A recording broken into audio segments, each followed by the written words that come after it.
Ranger's Path National Park Simulator is one of those games which, on paper, should be right up my street. National park, wildlife, trail maintenance, permit checks, photography, exploration shows great promise. And there really aren't many games doing this sort of thing properly. So the game released on the 10th of March 2026, developed by To Go Games, published by Astragon, and they regard it as an adventure simulation early access. I really wish Simcade was a term that was being implemented properly. It's single player, and I think it's quite reasonably priced at $17.99 or just under $20. So let's break this one down using the SimShack 7-pillar review system. I won't waste your time. Straight away, I need to be honest. If you came here expecting this to be a hardcore realism simulator, it isn't that. Not even close. This is much more Simcade. This is like hardcore simulation for 8-year-olds if you want your handheld.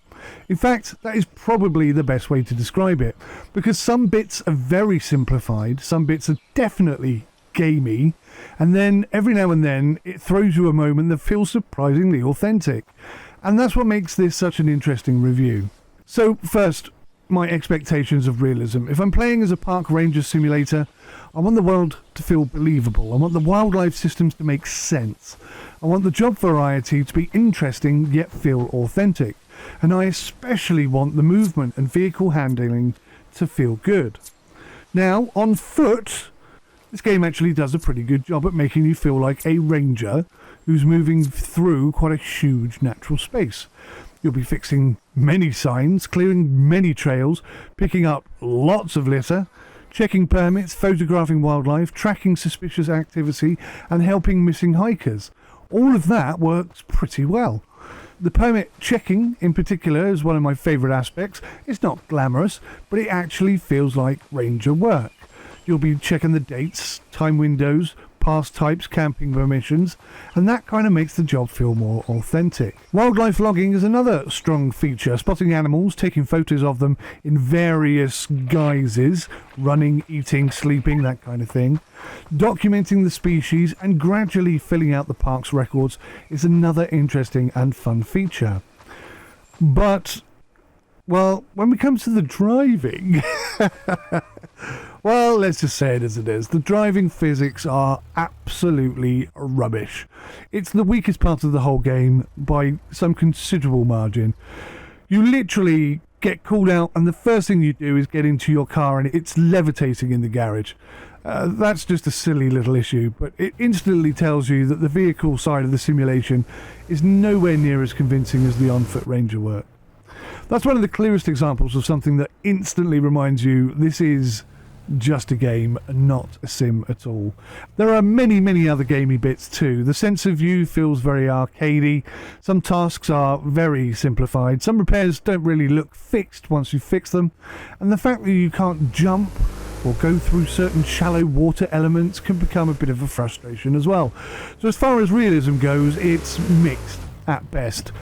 Not exactly poor, certainly not amazing.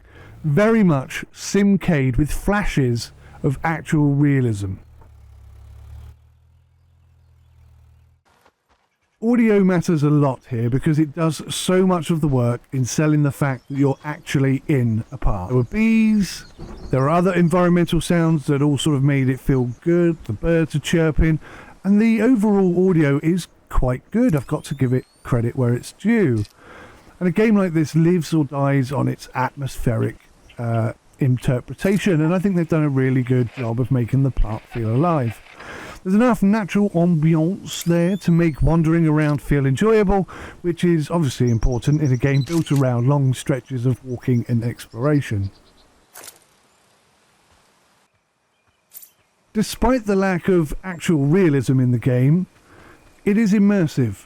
It is enjoyable and it's very chilled out, and that's one of the key things that the devs said to me when they sent me this key was, this is a chilled out game. That's more like it. Now they've done a good job of keeping me wanting to see what happens next. It's very Moorish in that sense. It has that oh, what's that over there? What's round this corner? I wonder what that is kind of quality about it. And obviously that's powerful because that encourages you to keep playing and keep enjoying. And often when you do go round that next corner or over that next hill, you are rewarded with some visual sort of reward for your hard work, let's say. There's a variety of tasks out there. I very much doubt I've managed to achieve them all in the 3 hours that I played. But you'll go from cleaning campsites, fixing signs, checking permits, photographing bears and other animals, and then you'll be tracking poachers, finding missing hikers and giving them first aid. Yes, there is quite a bit of repetition. In fact, when you go and clear up a trail and open it, the very next morning, should you fail to get back to your cabin in time, you will wake up and see trash in exactly the same place and see chairs and bins pushed over that you just picked up just minutes before. That, I have to say, is quite frustrating. Not as frustrating, though, as the constant, and I do mean constant, harassment over the radio. Can you go here? Can you do this? Even when you're already on a job and you're halfway through a task, they will continue to batter your ears, requesting that you go here and tidy up this or fix that. It's an absolute pain in the butt. You can, of course, refuse to take these jobs, but then you get this emotional blackmail. And I just genuinely dislike the way that they've implemented it. It feels unnecessary. I would have much preferred a bit more realism, a bit more thought as people walk around. And there are hundreds of people walking around, which is fantastic. I would like to see them dropping trash on the floor. And if you see somebody do that, give them a warning or give them a fine. I would love to see it be more realistic, more progressive in that sense. Although people do stop you and ask you for directions and sometimes ask you quizzical questions, which it's quite good actually, because I actually knew the answers to the questions they were asking me. And the only reason I knew the answers to these questions were because this game had just taught me that lesson. So yeah, there's a lot here, a lot of realism here. They do tell you about the plants and where they grow and where you're most likely to find them. And they do teach you about the animals and the way they behave and where you might find one of those.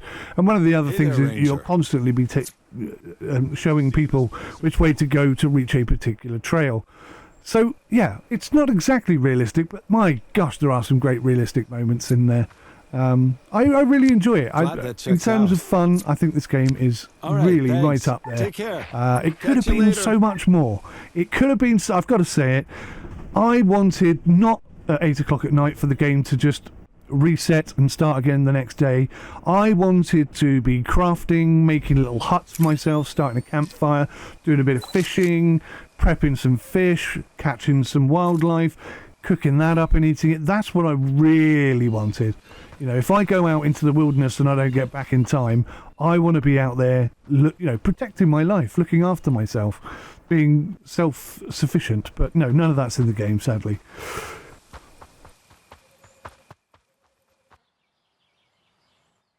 Performance-wise, there were a few bugs, some UI issues and some controller issues, but, they weren't major, not game-breaking. So performance was mostly fine. On my RTX 4070 at 4K, the performance was mostly up in the 30s, but somewhere between 30 and 75. It did, however, dip hard when I was testing the vehicle out, trying to drive that fast through the roads. It didn't like that at all.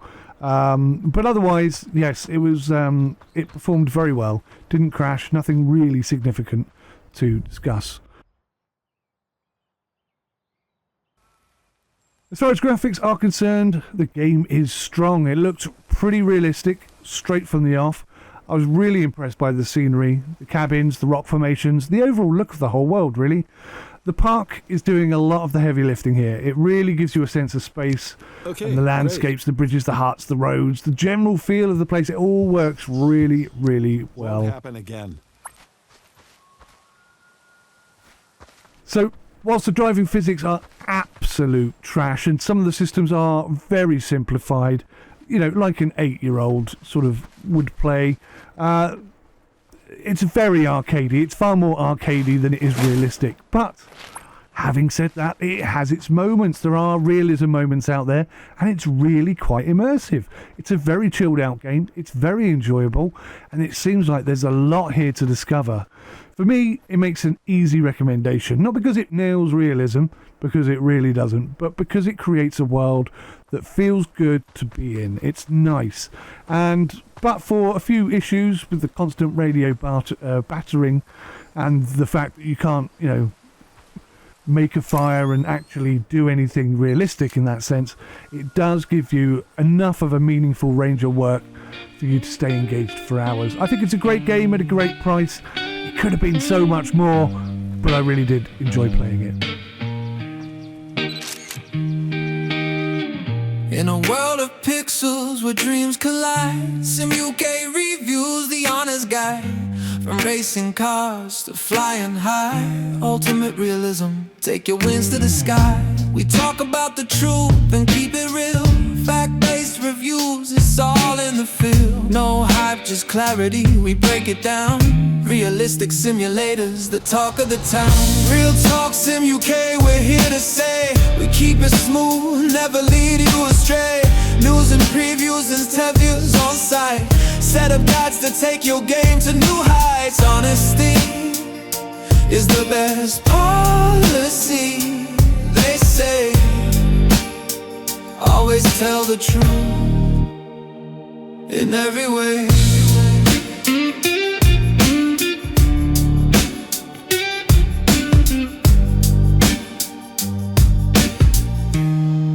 Yeah. From the cockpit view to the racetrack lanes, we dive deep into the code, explore the veins. Ultimate simulations that make you feel alive. Realistic graphics, man, we help you thrive. Each guide is crafted with love and care. No false impressions, just a breath of fresh air. Whether you're a newbie or a seasoned pro, Sim UK reviews is the way to go. Real talk, Sim UK, we're here to say we keep it smooth, never lead you astray. News and previews, tutorials on site. Set up guides to take your game to new heights. Honesty is the best policy, they say. Always tell the truth in every way.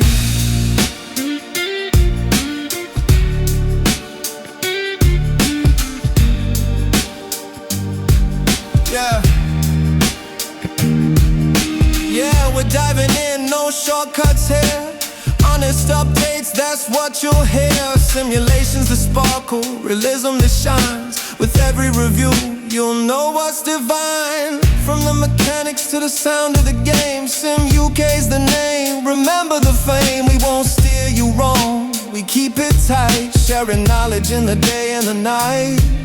Yeah, got set up guides to make it a breeze. The reviews that unlock with the greatest of ease. Fact-based reviews taking the forefront. Realistic simulation, we always confront. The challenge is real, embrace what you find. Sim UK reviews just leaves you enlightened. No fluff, just facts, that's our creed. Bringing you the truth, that's how we lead. So come along with us, join the ride. Sim UK reviews, your truth by your side. With every honest word, you'll capture the thrill. Ultimate realism, the peak of the hill. From flying high to racing fast, Sim UK reviews, your knowledge will last. Together we can explore, uncover and learn. Realistic simulation, it's our turn.